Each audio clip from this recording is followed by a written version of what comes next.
రాష్ట్రాన్ని పాలించేది ముఖ్యమంత్రి అయినా వెనుకుండి వారిని నడిపించేది మాత్రం సివిల్ సర్వెంట్లే. ఐఏఎస్ ఐపీఎస్లు అధికారులు లేని పాలన వ్యవస్థను ఊహించుకోలేం. వారిని ప్రజలు దేవుళ్ళుగా కొలుస్తారు. అయినప్పటికీ కొందరు ఐఏఎస్ ఐపీఎస్లు తమ వృత్తికి కలంకం తీసుకొస్తున్నారు. తమ ప్రయోజనాల కోసం వైసీపీ ప్రభుత్వంలో చేతులు కలిపిన అధికారులు చట్టాలను ఉల్లంఘించారు. కాబోయే డీజీపీ వైసీపీ హయాంలో ఇంటెలిజెన్స్ చీఫ్గా పనిచేసిన పిఎస్ఆర్ ఆంజనేయులు సైతం అరెస్ట్ అయి ఇప్పుడు జైలు జీవితం గడుపుతున్నారు. సస్పెండ్ అయ్యాక పిఎస్ఆర్ వైసీపీ కోసం ఏం చేశారో తెలుసా?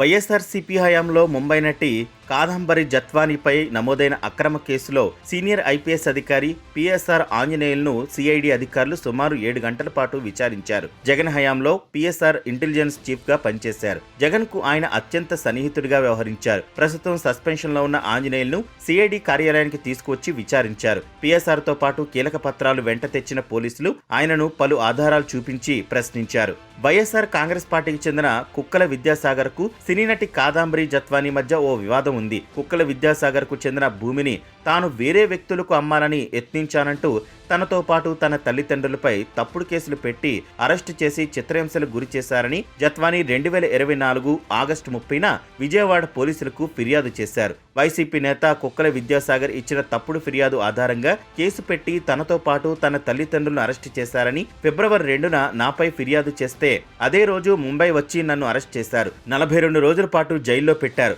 కొందరు పోలీసు అధికారుల నేతృత్వంలోనే నన్ను అక్రమంగా అరెస్ట్ చేశారు. తప్పుడు ఫిర్యాదు చేసిన విద్యాసాగర్ను అరెస్టు చేసి నన్ను వేధించిన పోలీసు అధికారులపై చర్యలు తీసుకోవాలి, నాకు నా కుటుంబ సభ్యులకు పోలీసు రక్షణ కల్పించాలి అని సెప్టెంబర్ 14న కాదంబరి జత్వానీ ఫిర్యాదు చేశారు. ఈ వ్యవహారంపై విచారణ తర్వాత నివేదిక ప్రభుత్వానికి అందింది. ప్రభుత్వం ఈ కేసును సిఐడికి అప్పగించింది. ఆ నివేదిక ఆధారంగానే గత సెప్టెంబర్లో ఆ ముగ్గురు ఐపీఎస్ అధికారులు సస్పెండ్ అయ్యారు. ఆ కేసులో ప్రధాన నిందితుడైన కుక్కల విద్యాసాగర్ను కూడా అరెస్ట్ చేశారు.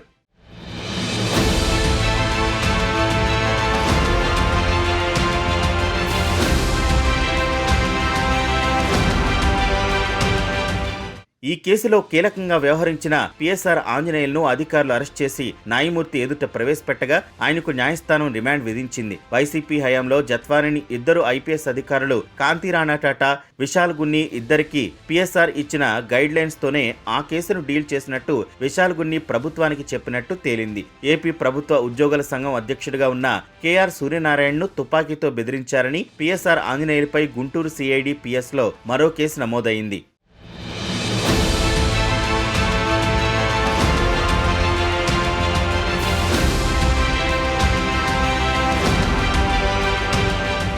వైసీపీ ప్రభుత్వం దిగిపోయి కూటమి ఏర్పడడంతో ముగ్గురు ఐపీఎస్ అధికారులను సస్పెండ్ చేసిన విషయం తెలిసిందే. ఈ క్రమంలో సస్పెన్షన్ లో ఉన్న పిఎస్ఆర్ ఆంజనేయులు వైఎస్ఆర్సీపీ నేతలతో అంటకాగుతున్నారనే ఆరోపణలున్నాయి. జగన్ పాలనలో జరిగిన కుంభకోణాల్లో నిందితులు తప్పించుకునేలా పిఎస్ఆర్ సలహాలు సూచనలు ఇస్తున్నారనే ప్రచారం పోలీస్ శాఖలో బలంగా వినిపిస్తోంది. వైసీపీ ప్రభుత్వ అక్రమాల నిందితులు నోటీసులకు ఎలా సమాధానం ఇవ్వాలి, విచారణ నుంచి ఎలా తప్పించుకోవాలి, పరారీలో ఉంటే ఆచూకీ దొరకకుండా ఎలా జాగ్రత్త పడాలి లాంటి సలహాలు సూచనలు ఇస్తూ ఆంజనేయులు ఇంకా వైసీపీకి సహకరిస్తున్నారని తెలుస్తోంది. ఇప్పటికే విజయవాడ కోర్టు ఆంజనేయులకు మే 7 వరకు జ్యుడిషియల్ రిమాండ్ కు పంపగా ఆయన ప్రస్తుతం విజయవాడ జిల్లా జైల్లో ఉన్నారు.